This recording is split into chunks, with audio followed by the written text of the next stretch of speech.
Kraken have been navigating some turbulent waters, but tonight they'll try to steal 2 points out of Edmonton, who's missing its deadliest hunters, as we get you set for the Oilers of the Seattle Kraken right here on the GCL Diesel Oil Stream pregame show. Good evening, everybody.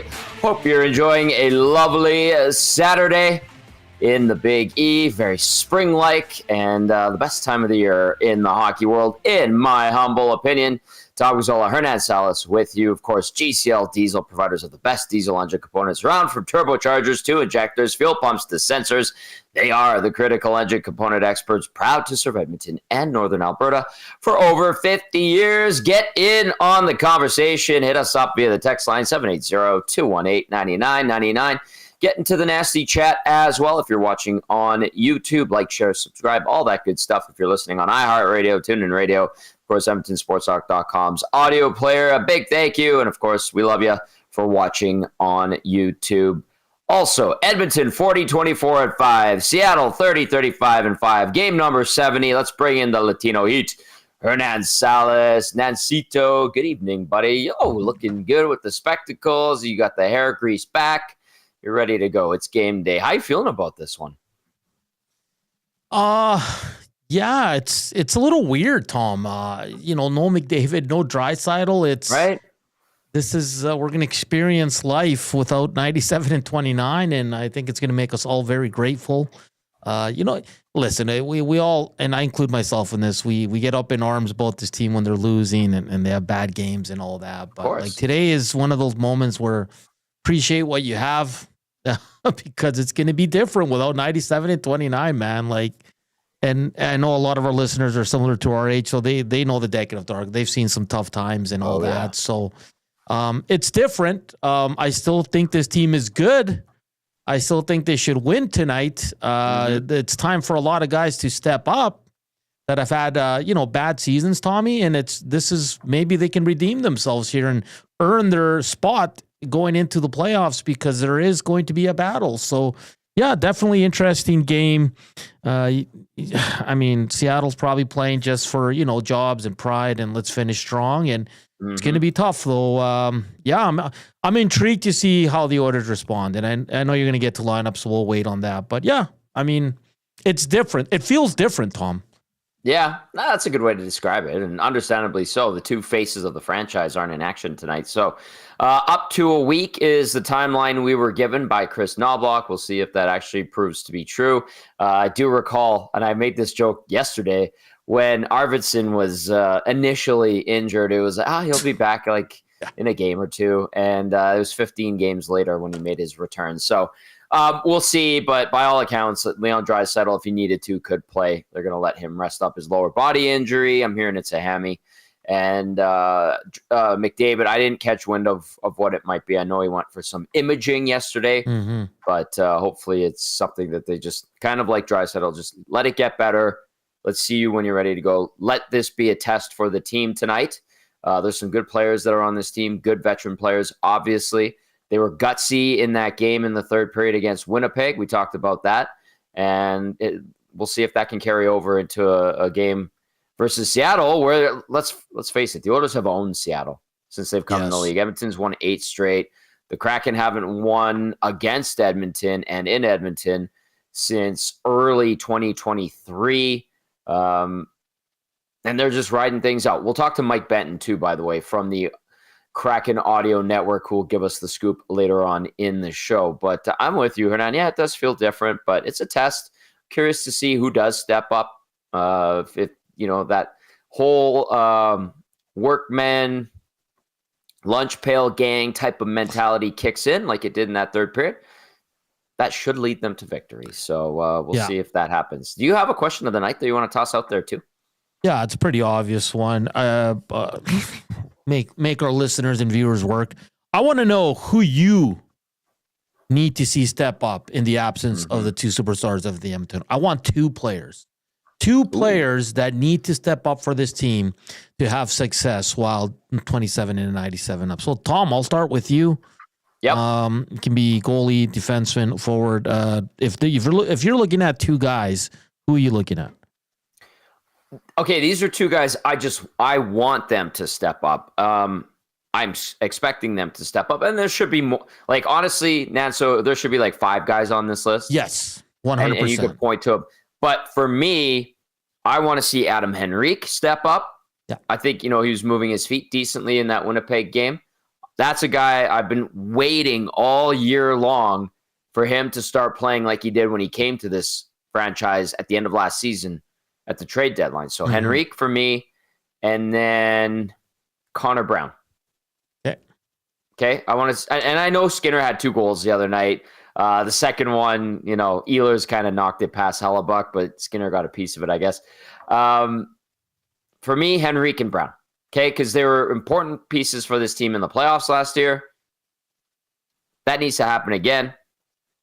They've been very spotty this year offensively. They've had some rough goes defensively as well. So those 2 guys are my 2 guys for the question of the night. How about you? My number 1's going to be Stuart Skinner. Ooh. I think, spicy. This team's going to be a little bit different without those 2 guys. They might not have a lot of offensive zone time, Tom, at times. Mm-hmm. So I think if the goaltending in general, but specifically Stuart Skinner, if he can give them solid goaltending, steal a game here and there, like I hope he's one of the guys to step up here.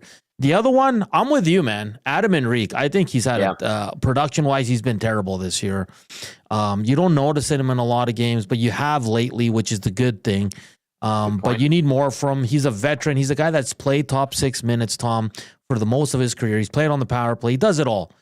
But for too much of this season, he just hasn't been good enough. And now with these 2 guys out, he needs to be there right beside Nuge, saying, let's grab this group, guys, and me and you, Nuge, let's lead these guys. And so for me, Stuart Skinner, just because I think goaltending, especially with the 2 big guys out, needs to steal a game or 2 here. And I'm going to go Adam Henrique as well. That's a good list. I like it. Totally valid. I'm going to rattle off some that have come in via the Nasty Chat and the inbox. Adam Henrique, by the way, 8 goals, 9 assists, 17 points, +4 with 12 penalty minutes in 68 games this season. 50-plus points last year between Edmonton and Anaheim. Joelle, not yelling at us via caps. No all caps from Joelle. She says Boosh and RNH, and then she mixed in Jan Mark as well. Hello, Joelle. Liquid Beaver says Bouchard and Henrique for me. Liquid Beaver also adds, I'm looking forward to the game. Very curious to see who does step up. And then I'm going to go into the Nasty Chat. What's up, X-Ray J? Saying hello to everybody. And also putting a Dick Tarnstrom reference in there. I like it. Ace says, about 5 to 7 guys on that list. Absolutely. Yeah. Ace has Janmark and Nuge. Zedmo has Janmark and Brown. Henrique says Nixon. Totally with you on that one. And then also Jode says Nuge, Rico, Ryan, Janmark, ? And then I see Coyote Steve, Brown, and Ryan. JL says Nuge and Henrique. Lots of Henrique, a lot of Brown in there, and some Janmark as well. So Jodes also throws in Gulletson will earn his stripes today. So the power play, I think the first one, they're rolling out 4 forwards, 1 defenseman. Second power play, they're going with the 3 forwards, 2 defensemen, like they usually do in power play 2, which we might see a lot more of tonight, Tommy. Yep. Yeah. That's true. That is fair. All right. Keep those texts coming in. 780-218-9999. Get to the Nasty Chat. We're having fun as we get you set for tonight's action between the Oilers and Kraken. 1 of 14 games on the schedule. I'll go through starting lineups. Cass is going to be joining us right away here. Starting lineups, of course, brought to you as always by South Fort Chev. We're officially in Truck Month, which comes with deeper discounts and lower interest rates on Silverados and HDs, 0% for up to 72 months on Silverado Custom and Custom Trail Boss. The Silverado is built in Canada. 90-day payment deferral or $10K cash back with the purchase of a new vehicle. Conditions do apply. See dealer for details at www.southfortchev.com. Drive a little, save a lot at South Fort Chev. Go say hi to Daniel and Claire and the whole crew over at South Fort Chev. They are fantastic. All right, for the Oilers, here's what we're anticipating tonight. Like you heard, Ryan Nugent-Hopkins getting the bump up. He'll be centering Podkolzin and Arvidsson. We'll see how long that lasts. Henrique, who we talked about quite a bit in the first 11 minutes of this show, looking to center Perry and Hyman. They got Matthias Janmark sliding back over to center between Jeff Skinner and Connor Brown.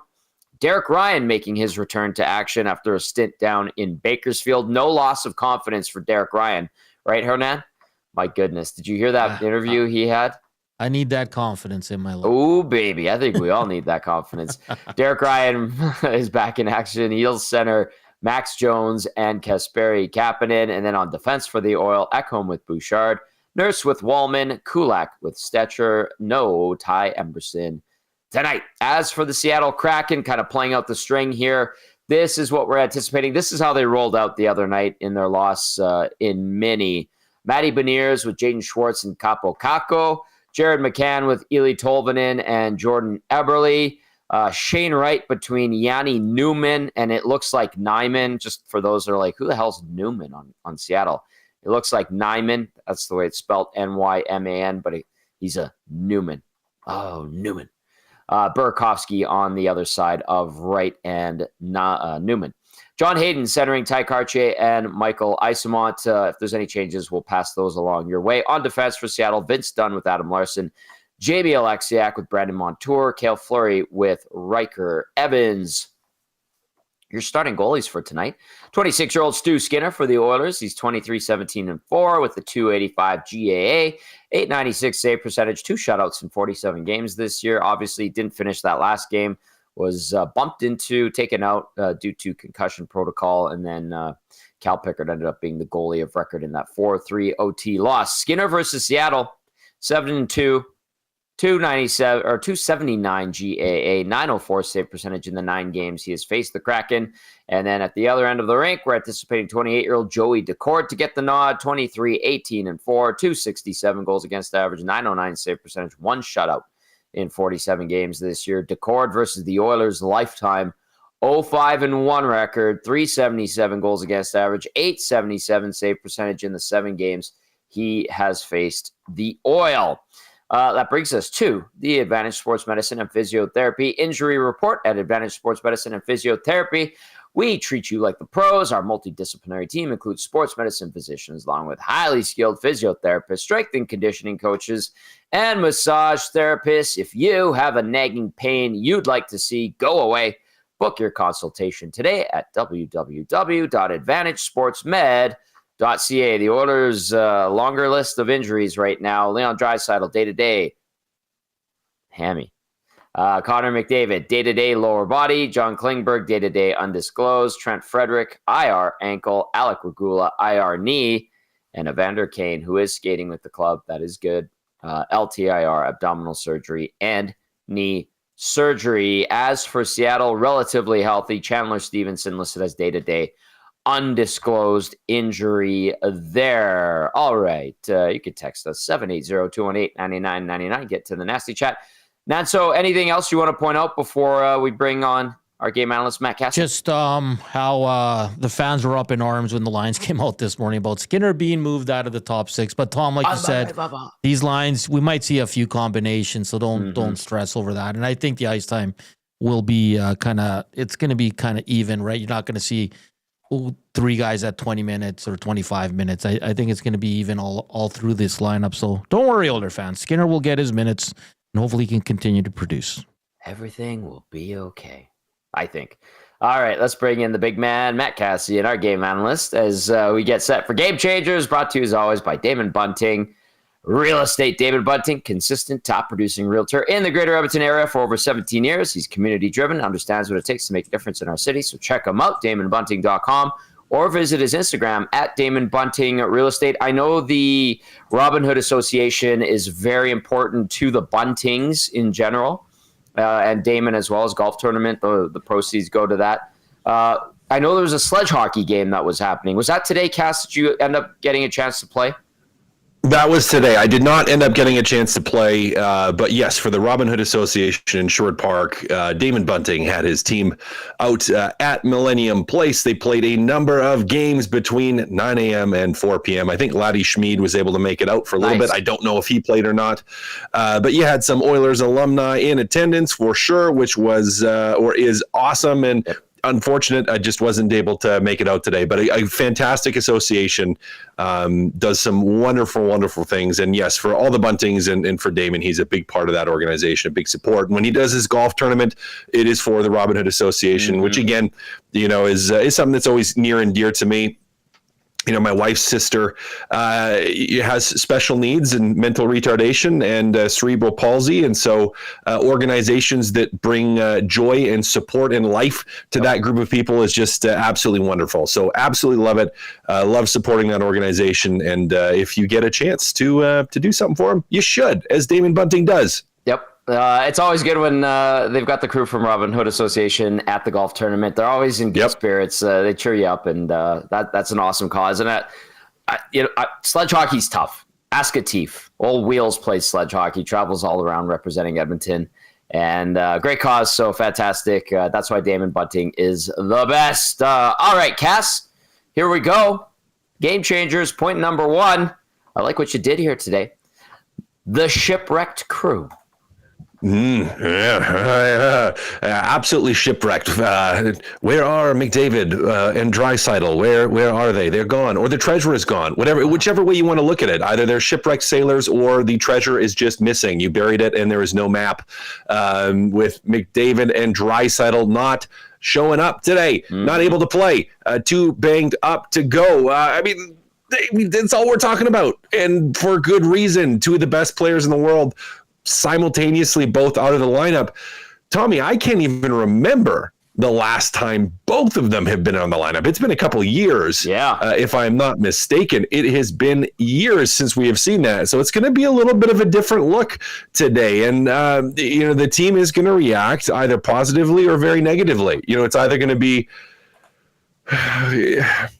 they're either going to fade and kind of be like, well, there's no way we win. Or there's going to be players that are going to step up and rise to the occasion. It's not like it's an AHL team all of a sudden, but you're missing your two biggest weapons. Your power play is dramatically different. Your lineup is just different without those guys. And I'm interested to see how the team responds to this. Are they going to use it as an excuse, or are they going to use it as motivation? The last time McDavid and Draisaitl weren't in the lineup, my friend Larry Ring sent this in. He sent it to me in DVD. He goes, look at the lineup the last time those two didn't play. Lander between Hall and Eberle. Roy between Pouliot and Yakupov. Hendricks centering Purcell and Klinkhammer. Teddy Purcell. Pitlick between Gazdic and Fraser. I believe that was Matt Fraser at the time. On defense, Clefbaum with Justin Schultz. Marty Marincin with David Musil. Keith Ollie with Brandon Davidson. Wow. That's going back. That is going back. Naz, do you like that lineup? I like the one they have now better. Takes me back, man. Holy smokes. Oh, man. Yeah. I had to, because we're talking about it obviously, and I'm like, oh wow, decade of darkness indeed, right, boys? Absolutely there. Okay, so the shipwreck crew is point number 1. Cass, number 2, legends of the high seas. Yeah, going back to it, and you kind of did this already. You just gave us a throwback to those wonderful players in the Edmonton Oilers lineup. But in this instance, we're going to go to old. We're not going to call him Blackbeard. We're not going to call him Graybeard or Brownbeard. We're going to call him No Beard in Ryan Nugent-Hopkins, the absolute legend that still cannot grow a beard, maybe a little bit of a wispy mustache, maybe a little bit of wispy chin cheese, but long-standing Edmonton Oiler. Yep. The guy that's been around for it all, that's been around without Connor McDavid and Leon Draisaitl for a long time for these Edmonton Oilers. And I think the guy that if we're looking at the Oilers lineup without those two, that pretty much everyone is going to look at and say, like, hey, he is the number one guy that needs to step this up. Mm-hmm. He hasn't had to be the guy in a number of years. Yes, he's had a lot of asked of him at times, but he hasn't had 1C pressure on him. He hasn't. He hasn't been asked to be the first line centerman, to generate offense, to carry a line, and to really push it very much at all in the last number of years. And so for living legend Ryan Nugent-Hopkins, a big night, and it's not just on him; it's on everybody else as well. But it's he's got to be the guy that's leading the charge for the forwards, and you want to see his line mates. And I mean, in agreement with you, it's probably going to change a bunch. Like they don't really know what to do, or they're not really going to know what they have without McDavid and Draisaitl. But for Podkolzin and Arvidsson, at least to begin with, it's on them to bring a lot of the energy for that line, and for Nuge to bring a little bit of that puck distribution, to move it well, and to play very, very smart. And I don't want him playing outside of himself, trying to do too much, which I think is going to be the temptation for him and for a lot of the players, is to try to do too much. But just want to see them play their game, play it Ryan Nugent-Hopkins' game, just that simple, smart, positionally sound game, and hopefully able to pick it up to another level and drive that line a little bit. Cass, I'm going to extend and tie in the question of the night from Hernan, and it was which two players did you want to see step up in the absence of McDavid and Draisaitl? So you mentioned Nuge, obviously, and I think that's a great one. Who's another guy you're looking to key in on? I'm going to key in on Arvidsson as well, and I know that's putting two on the same line, but he just we started to see little flashes now, putting the puck in the net and doing some better things, but he's just still a guy that you haven't got the juice from this year, right? Like it's just, there hasn't been much from him. And so who do I want to see step up in this instance? Well, I want to see this snap Arvidsson out of it, where it's like, now he is the first line right winger. He has to find a way to generate without McDavid, without Draisaitl. Like he is the guy. He is one of the guys now. They all have to be the guy, but he's one of the guys. And so to me, it's a big night for him, or a big opportunity, again, to hopefully just kind of snap him out of that. I don't want to say he's been totally comatose, but just to pull the best out of him and to try to just drive that momentum forward for Victor Arvidsson to be the Victor Arvidsson we wanted to see all year.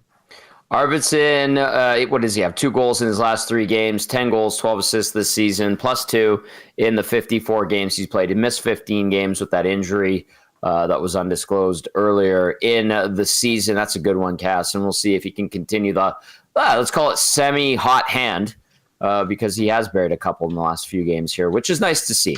All right, it is Game Changers with our game analyst, Matt Kassian. Game Changers, as always, brought to you by Damon Bunting Real Estate. Number 1 was the Shipwrecked Crew. Number 2, Legends of the High Seas. Number 3, Cass, Catching Trade Wins. Yep. Jake Wallman finally, I don't want to say came down to earth, but he had a tough night the other night. And granted, there's a lot going on, and Draisaitl being on the lineup and McDavid not finishing the third period. But Jake Wallman, I think, looked for the first time, not that he didn't look human before, but he looked fallible. Like he made some mistakes. He had some tough shifts. It wasn't a good night for him. And he's been pretty steady since he has been traded to the Edmonton Oilers. And he's been really, really good. And want to see him get back to that performance today. But what's going to be interesting for me is how is he going to react and adapt coming out of that game, where he knows he didn't have a great night. He probably is very aware, probably has seen on video and broken things down, and knows that, he just wasn't good enough. And is this just the adrenaline of the trade wearing off? Is the shine wearing off, or was it just a one-off and, this is who he is? And so for me, watching and trying to figure out what this team is going to be as we progress towards and get to the playoffs, I want to see how Wallman responds to a game where he didn't play very well. Because even when they had lost before, and since he's come in, like he's been pretty consistent and pretty solid, and it was the first night where he wasn't. So I want to see how he responds, want to see how he bounces back. And it's like there's adversity on adversity for him, because not only is he coming off of a game where he didn't play well, but McDavid and Draisaitl are gone, and there's just adversity as a whole for a team standpoint. So I think an interesting night for Jake Wallman too. Want to see how he responds, Tom. Wallman, 3 assists in the 7 games he's played since the trade from San Jose. The other night, if you're wondering like how his stat line, it was an assist, 20-13 time on ice, even rating. But Cass, to your point, I think, and I feel like, and correct me if I'm wrong, you're alluding to a couple of times where him and Nurse got caught in a few instances for opportunities against, and I think they got turned around a couple of times in the neutral zone. And Winnipeg's a great team, we know that. But is that kind of, where that's coming from? Am I right on Yes, that? yeah. Caught a couple of times, exposed for rushes against, 2-on-1s against. They bumped into each other a few times, a couple not clean exits. And yes, Winnipeg is a great team. So we'll give that. But I think for Wallman, where he just, again, he wasn't as steady. The decision-making wasn't as crisp as it has been. And that is absolutely what I'm referencing to. Yeah, nice. We're on Great Minds Think Alike, Cass. Great Minds Think Alike. Going to Stu Skinner for this one instead of Calvin Pickard. What do you think of that? I think you are, if you put in Pickard, I'm going to borrow a little bit from Walking Gauge, but if you put in Pickard, I think you are communicating to your team, not just to Stuart Skinner, not just to Pickard, but to the team that you're kind of, this is a write-off game. Right? Like, this is going to be a loss. Right? We're going to make David and Drysdale. We're just going to put our backup in, give Stu some rest, see what happens. Right? Like, now, if you're going to Stuart Skinner, you're saying to your team, knowing that Stuart Skinner is your starter, saying, hey, we're going to go with our starter. We want to win this game. That's what you're communicating. So it's even less, I would say, about Pickard and Skinner and their play. It's more about what message you're trying to send to the team mentally to try to have them prepare. And I think that's what it's about, starting Stuart Skinner. I like it. We'll see how Skinner handles things. It should be an interesting game tonight. Cass, great stuff as always, my friend. We'll catch up with you on the post-game show. Sounds good, boys. There is Matt Kassian with Game Changers, brought to you as always by Damon Bunting Real Estate. Damon Bunting, now with The Agency. Awesome. And I like what Cass had to say there. And yeah, the messaging, I guess, that's important too. So were you surprised about Stu Skinner getting the start today or no? No, not really. You got a lot of time now, Tom, between games, and that is important. 3 days between games. You got Sunday, Monday, Tuesday, and then you get Wednesday against Dallas. We could see Draisaitl. We could see maybe McDavid back by then. And I'll just reiterate, listen, it is what it is. Like, Stuart Skinner's the number one. Yeah. So correct. He's probably gonna get a lot of the games here, and when Pickard gets called upon, I expect him to be just how he has all season. Really, really, really damn good for this team. But I mean, to be honest, if Pickard got this start, I wouldn't be surprised either. But yeah, like you said, Tom, they don't play till Wednesday now, late. And then, I mean, why not, right? And I kind of like what Cass said. They're like, hey, this is not just a toss away because the two big guys are out and all that. So hopefully Skinner can have a solid game. And like I said, I picked him one as my two guys that need to step up because the Oilers' offense might be hard to come by without the two big guys. So hopefully Skinner can have a solid game. I like this one from Ace96. Ace says there's no way to prove it, but if Pickard was in, this would be 7-1 Oilers with Pickard picking up 2 assists. Well, he did set up the OT winner on Long Island. Charlie, by the way, getting into the nasty chat, answering the question of the night. Charlie says, hey, Tommy and Hernan, Skinner, goalie, and Bouchard are my two that need to step up. Yeah, those are two good ones. I like a collective approach to this, I think, is important. And we're just curious who people think they want to see step up in the absence of McDavid and Draisaitl. All right, we did talk to Mike Benton a little bit earlier. We recorded that because Benton's on the air for the Kraken pregame show right now as well. I do want to get you up to speed on what's been going on in a very busy Saturday in the National Hockey League. It is a day that has 14 games on the schedule, and let's run through everything before we get to Benton. The Rangers beating the Canucks earlier today, 5-3 at MSG. The Stars getting the better of the Flyers, 3-2. That one took overtime. Mini 4-1 winners over Buffalo. St. Louis 4-1 win over Chicago. If you didn't see it, Pat Maroon will be retiring at the end of this season. So that was his final game in St. Louis. Got a standing ovation from his hometown crowd. Of course, won the Stanley Cup with the Blues in 2019. He's won a few cups. Great guy. Spent some time with him last summer. Hopefully I get to see him again this summer. Just an absolute beauty. I know he loved his time here in Edmonton. So tip of the cap to Pat Maroon, who is calling it a career at the end of this season. Calgary with the 4-3 win on Long Island. That one took overtime. Good to see the Flames. I said this on Hello Hockey, Hernan. I want to see Calgary make the playoffs. Man, I had that game on at home, Tom, and they're down, and man, they just don't stop, man. Like, they grind it out. And I know some people are like, oh, their goaltending's holding them in. I mean, that team, they roll 4 lines. Their defense is good. And they don't score a lot. Yeah, they play with a chip on the good old shoulder there, Tom, and they're not going to be an easy out if they find a way. I did want to say, Tom, I saw the Maroon one. It was very emotional. Panger looked like he was getting emotional too. Darren Pang, who's on the bench. I thought because he's a St. Louis guy too. Yeah, he choked up, I think, there, and I was like, whoa, this is too early for Hernan to be crying right now. And is it dusty in here? Is it a little dust got it? I got to wipe this dust out of my eye. Oh, boy. And then the Vancouver game. Tommy, 39-12. Vancouver outshot the Rangers. Wow. What is going on? The Rangers is just a mess, right? Like, holy. And they won 5-3. One was an empty netter, fair enough, but 4 goals on 12 shots. I was listening to a bit of Patterson and Irf, and they're just like, this is the wackiest. For as wacky as the season's been for Vancouver, they're like, this one takes the cake today. Mm-hmm. Oh, yeah. All right, let's wind down the out of town schedule before we get to Benton. So Calgary does get the win. LA 7-2 win over Carolina. That's huge, man. Yeah. LA's so good on home ice. Washington 6-3 win over Florida. That was a big game. Utah with the 6-4 win at home over Tampa. The Avs lead the Habs 4-2. 10 minutes left in the third. Ottawa, man, you want to talk about a chip on their shoulder. They lead the Devils 3-1. They scored a couple of quick goals, I think, in the second period. 5 minutes remaining in the third there. Nashville up 4-2 on Toronto. They just showed Brendan Shanahan. He did not look too happy.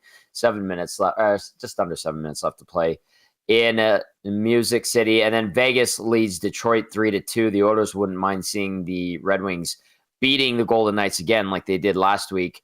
14 minutes left in the second, so lots of time there. Edmonton hosts Seattle. San Jose gets Boston in the late game. That is your out-of-town scoreboard as we get set to talk Kraken with Mike Benton, who I had the chance to chit-chat with prior to the start of the GCL Diesel Oil Stream pregame show. Nanso, ready to roll that? Let's do it.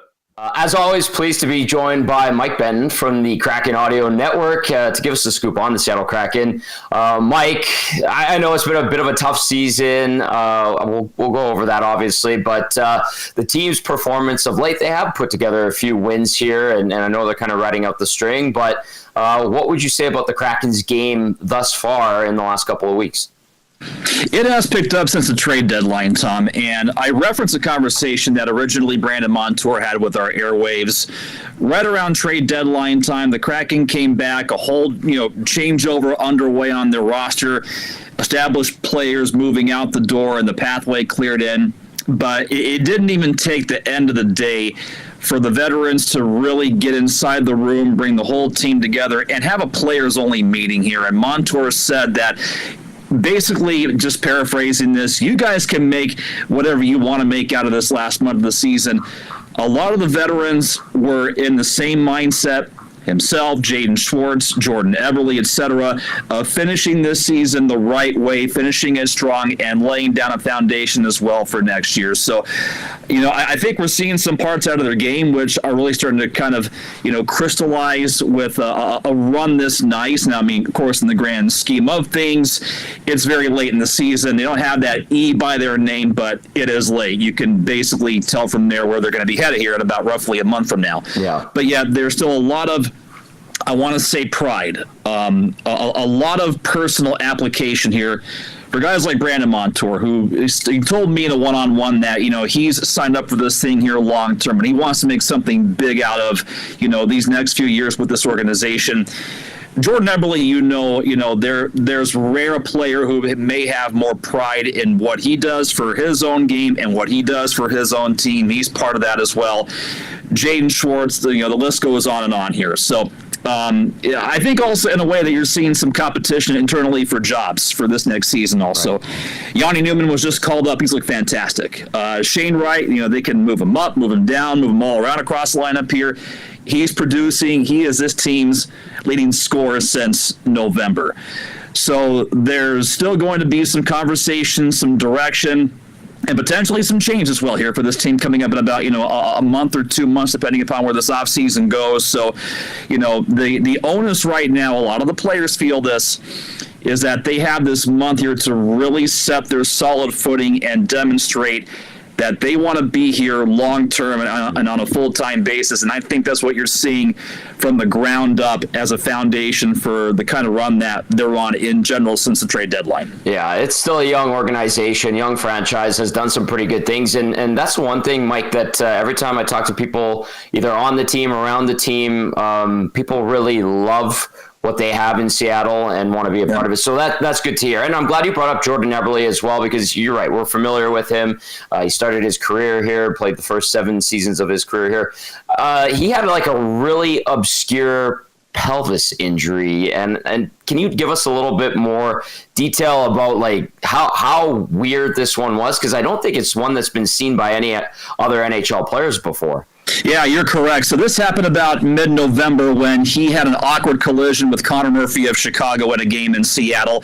They both collided into the backboards. I believe it was in the second period, and Eberle could not move. Once the whistle blew, he knew something was immediately wrong. He needed medical attention to help get off the ice, and time had passed, and ultimately the diagnosis was a rare pelvic injury that needed severe medical attention, but it was something that not many athletes in the NHL, in the NFL, all across the board in sports have had to have medical attention for, or a procedure as well. And as you know, when it comes to hockey players, your hips are like an engine for a car. Mm-hmm. It's serious stuff here. So Eberle knew this was going to be a long-term thing, and he had to have surgery, but this was such a rare condition that he actually had to, first seek medical advice on this and then do his own homework if he wanted to come back and play and see how many players in the NHL have had this procedure, players in the NFL, and he couldn't come up with anything. So long story short, they brought more people into the mix on this. He had the surgery, but then it would require several important benchmarks and steps to rehabilitate himself and get back into game form by late February. And eventually he did, but even to this day, he says, he's not at 100%. He doesn't even know if he'll even be at 100%, which is crazy right now. But he's finding a way to work around it, to modify, and you're seeing his skill really take over. He's been fantastic since he got right back into the lineup. We may see a change with where he plays as well this evening. It's been hinted that you may see him with Shane Wright and Jaden Schwartz. They've had some success here together. So Eberle's producing, and I think if you go back and maybe add his element, and this is again a what if, and we can play the games of what if, but that missing element based on some games that they've lost by 3-2, 4-2 scores, 2-0 scores. If you have your offense healthy, and at least for his side of things, that makes a big difference. They're about 12 points out of the playoff picture, so if you find yourself with more offense, whether it's from him or somebody else, that's, 6 more wins get you right back into the mix here. So it's at least good to see, and he's got at least 1 more year on this current deal to, see if he can make a full impact with what he hopes and what everyone around here is hoping is going to be a healthy season. And with that pelvic injury and then the surgery, was it like rugby players? Did I hear that right? That he had to consult with? Yeah. Bizarre, right? Yeah. It was crazy what he had to go through, and we're not going to know all the details of this. I think we were only let on to a little bit of this, but it was bad enough where he had to go through a lot of slow steps to find out the right procedure, the right steps here for this, and then really take his time slow rolling it back into getting himself back in the game form. I also should add, right around the time of the surgery, his wife gave birth, Lauren, to their third kid as well. Oh. And so you only imagine, him being, basically couch ridden, wife is giving birth, new baby into the world. That only adds here to the complicated picture of all of this here. So it really took a lot for him to, I think, get right back to where he is. And, at least the nice thing is I had a chat with them, mother, baby, family. They're all doing great now. They're fantastic people, and huge congratulations to the Eberle family. Mike Benton joining us from the Kraken Audio Network as we get you set for the Oilers and the Seattle Kraken. Hey, Mike, I know you and I all too well during our time in the Oilers organization covering different teams, knew all about the future and guys who we were looking to take that next step. Now with Seattle, and like you said, it's a bit of a time of transition, obviously. Who are some of the guys that we might not know about? I know Shane Wright's there. Obviously, Matty Beniers, and you mentioned Newman. His last name looks like Nyman, but it's Newman, by the way, just for those out there. Are there some guys that are going to get a look here, and who is going to be counted on to turn the page for this organization? Well, you hit the nail on the head first off. I think Shane Wright is a big part of this moving ahead long term. Matty Beniers is also locked in long term, and we've heard a lot, as far as from coaches and peers as well in that room of how hard he works, but also how serious he takes his role. And that's a big reason why you're seeing a letter on his jersey at this day and age. Newman's going to be fun to watch. The initial return on him is a major league shot. It didn't take long for him to show it off. He scored in his NHL debut, had 2 goals in his first 3 games.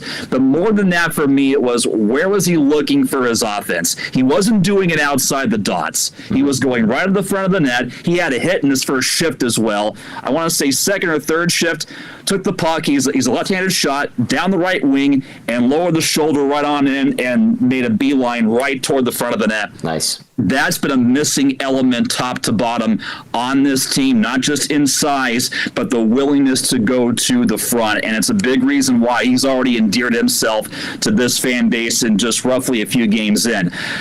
It's funny with them. I kind of suspected that maybe they would give him a look for about 2-3 games. We are well past that point, and we're now into game 3 of a 4-game road trip, and he's still here. And so where the Kraken are at right now, Coachella Valley in the AHL, they're well on their way to a playoff berth.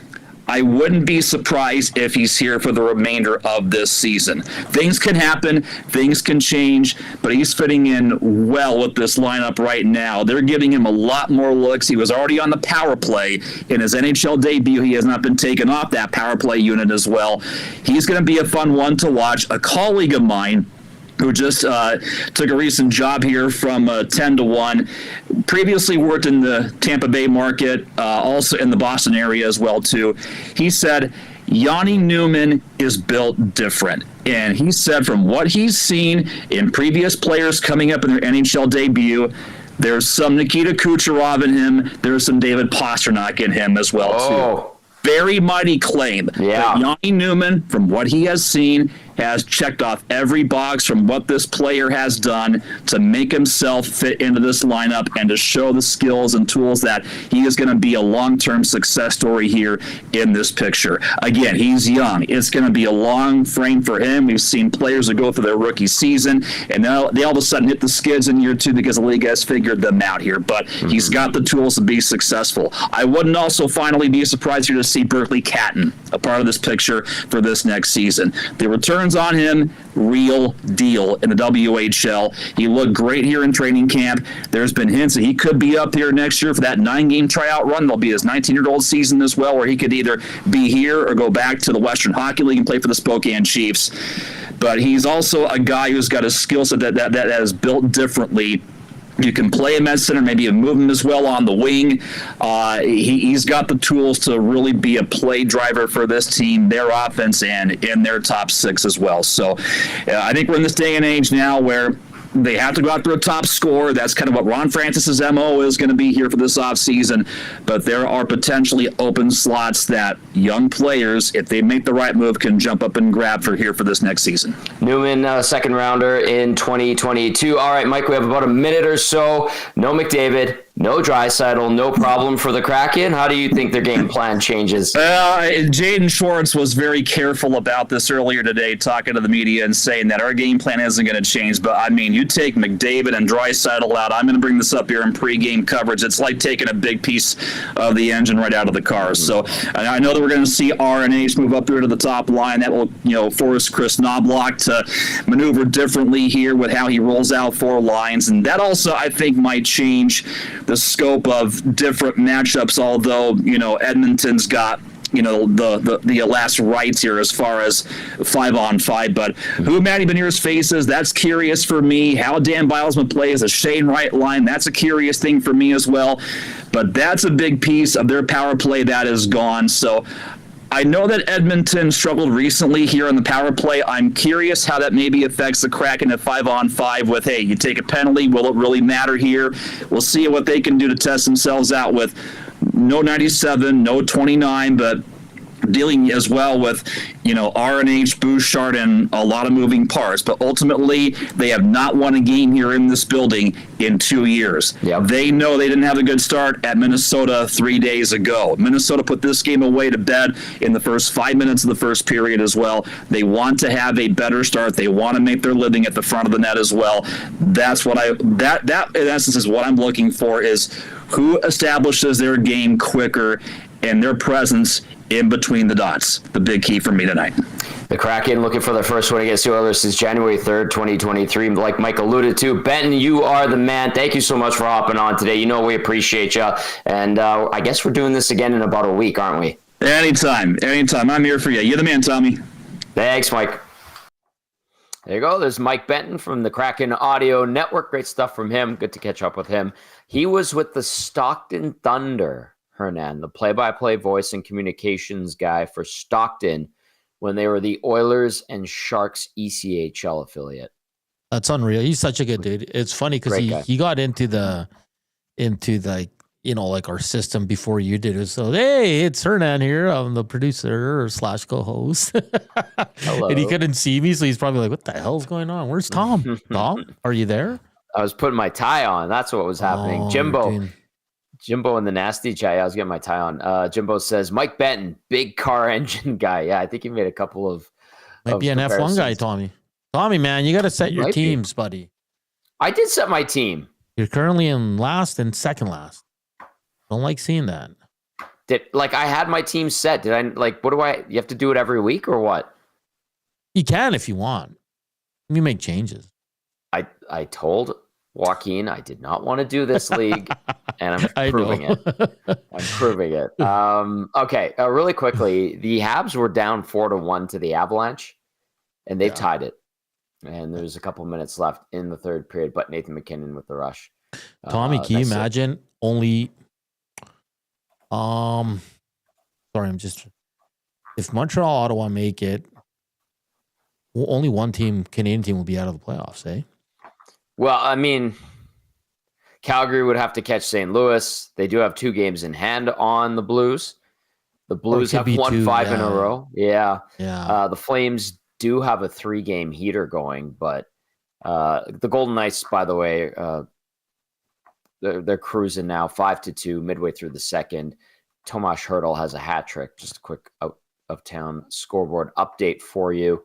And then with the Kings win today, they have moved it to a tie with the Oilers, and they actually sit ahead of the Oil because they played one less game, and they have 85 points as well. So we'll see if the Oilers can retake second place in the division and keep the Golden Knights within striking distance. Edmonton at 85 points, like I just mentioned. Vegas sitting at 88, but looking like it's going to win against Detroit. So no favors there, although there is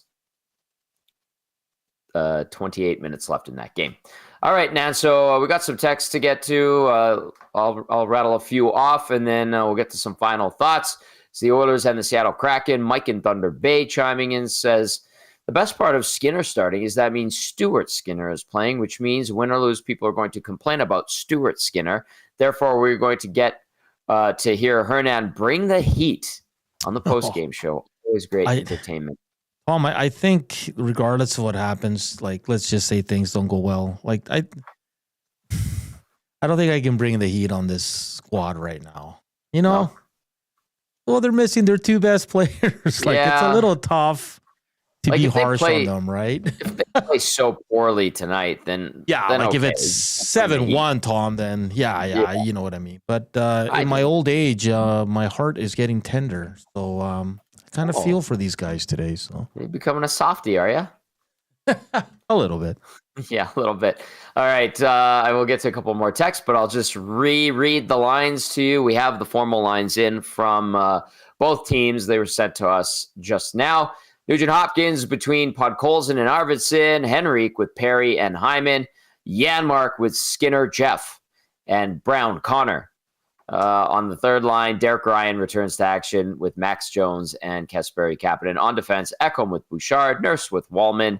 And you heard Matt Kassian talking about Wallman looking to have a bounce-back game. Brett Kulak paired up with Troy Stetcher. You get Stu Skinner starting in goal. As for the Seattle Kraken, Matty Beniers between Yanni Newman and Capo Caco. Shane Wright centering Jaden Schwartz and Jordan Eberle. Jared McCann between Eli Tolvanen and Andre Burakovsky. John Hayden centering Ty Cartier and Michael Isamont. On defense, Vince Dunn paired up with former Oiler Adam Larson. Riker Evans, great name, with Brandon Montour. I think Montour is a great defenseman. I really, really admire his game. Jamie Alexiak with Josh Mahura. Where's Hersey at today? He's probably going to the game. His brother's in action.